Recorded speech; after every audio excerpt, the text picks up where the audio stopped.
Dois dedos de conversa. Todos os dias.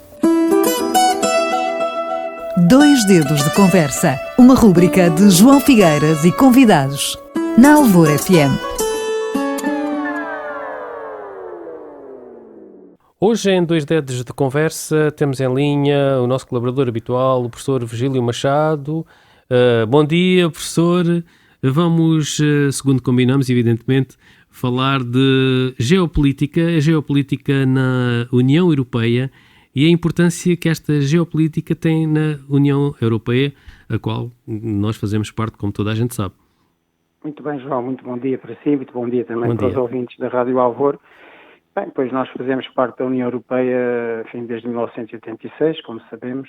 É um processo que tem sido contínuo, gradual, com várias fases, digamos assim, de desenvolvimento, e nestes processos existem momentos positivos e existem momentos menos positivos, não é? E eu creio que neste momento estamos a atravessar um momento menos positivo, daí talvez a pertinência de falarmos no tema da União Europeia e da geopolítica na União Europeia. E menos positivo porquê, professor? Neste momento verifica-se, portanto, a existência de várias geopolíticas, digamos, dentro da União Europeia, não é? Por um lado tivemos a questão da retirada do Reino Unido, não é? Que é uma grande potência económica internacional, e isso, com o Brexit, certamente que foi um aviso, um sinal de que alguma coisa não estaria bem na União Europeia para tal ter acontecido, não é?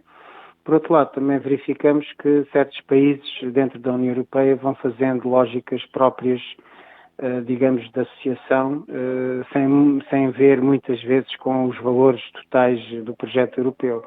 Eu lembro ao João que neste momento temos a Liga dos Países Hanseáticos, que é no fundo promovida bastante pela Holanda e todos os países do Norte que fazem parte, digamos, da zona do Mar Báltico.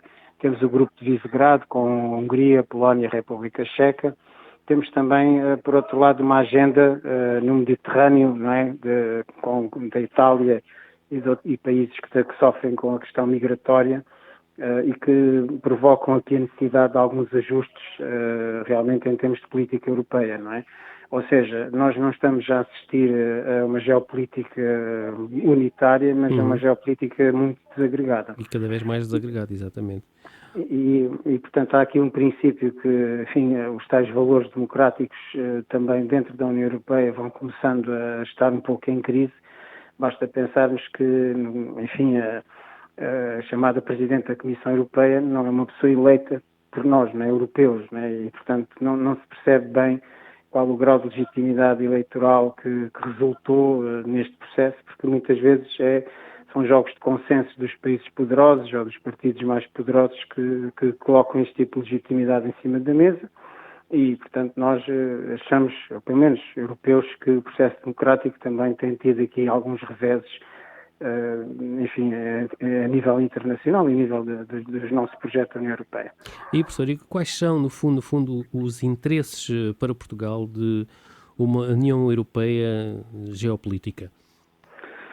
Para Portugal, interessa-nos, de facto, termos o mar como instrumento preferencial da geopolítica, porque nós somos um país marítimo que faz o cruzamento entre o Atlântico e o Mediterrâneo, entre o Norte e o Sul da Europa, e devemos apostar, aliás, como fizemos com a Expo 98, a qual comemorou-se agora recentemente os 25 anos, não é? E a personagem de Mega Ferreira, obviamente, que surgiu sempre associada a este projeto, que infelizmente já não está entre nós, mas o projeto dos oceanos, o projeto do mar, a ligação entre o Mediterrâneo e o Atlântico penso eu, a força da Europa, e Portugal pode ter aí um papel importante na questão da diplomacia, pela sua experiência e, nesta área, e tentar promover aqui, de facto, a congregação de valores à volta desta riqueza que nós temos e que faz simultaneamente, fonte de riqueza hídrica, mas também de um instrumento de comunicação, não é? Entre o Norte e o Sul da Europa. Sem dúvida, professor. Portugal tem que ter essa valência, digamos, sempre presente em cima da mesa e não sei se estamos a explorá-la devidamente. E para falarmos relativamente ao nosso Algarve, quais são, no fundo, os nossos interesses?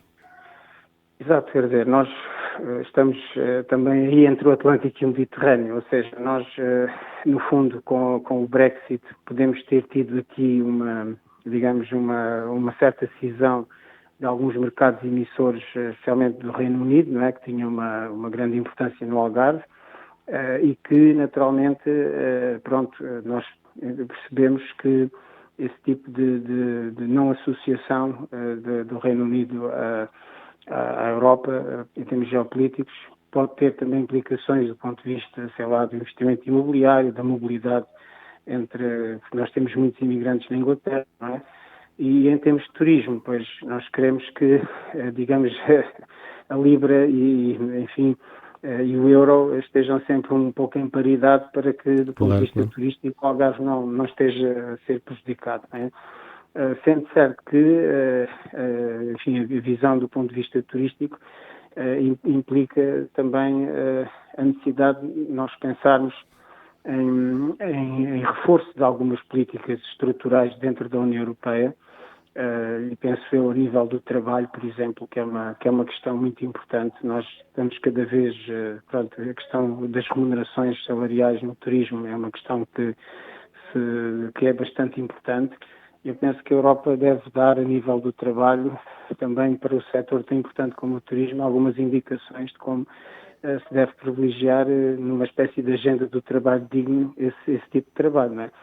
E, portanto, nós precisamos de maior coesão nas políticas da União Europeia, a nível do trabalho, a nível do emprego, a nível também, do próprio turismo, para que realmente nós saiamos beneficiados desta lógica, porque nós o turismo é um instrumento de comunicação, não é, entre diversos povos, e nós pretendemos que esses instrumentos estejam devidamente oleados, por assim dizer, em matérias fundamentais, como o trabalho, como o crédito, como, a distribuição eletrónica, e todas essas vertentes são plataformas, não é? São muito importantes para que essa coesão se sinta e possamos trabalhar um bocadinho mais em harmonia com os vários mercados que nos visitam e também com os vários trabalhadores que vão começando a aparecer de várias partes do mundo. E já são muitos, não é? E que já são muitos, não é? E que nós precisamos de tentar perceber como estas lógicas, na chamada agenda do trabalho digno, não é? Devíamos ter presente, não é? E a Europa deve dar infelizmente, professor, assiste-se um bocadinho a uma chamada imigração selvagem, não é? Uma certa exploração dessa mão de obra. Certo, aproveitamento. É um aproveitamento. Professor, ficamos por aqui hoje. Muito obrigado uma vez mais pela sua sempre preciosa colaboração. Um abraço, até à próxima. Um abraço, até à próxima. Obrigado. 2 dedos de conversa. Todos os dias. 2 dedos de conversa. Uma rúbrica de João Figueiras e convidados. Na Alvor FM.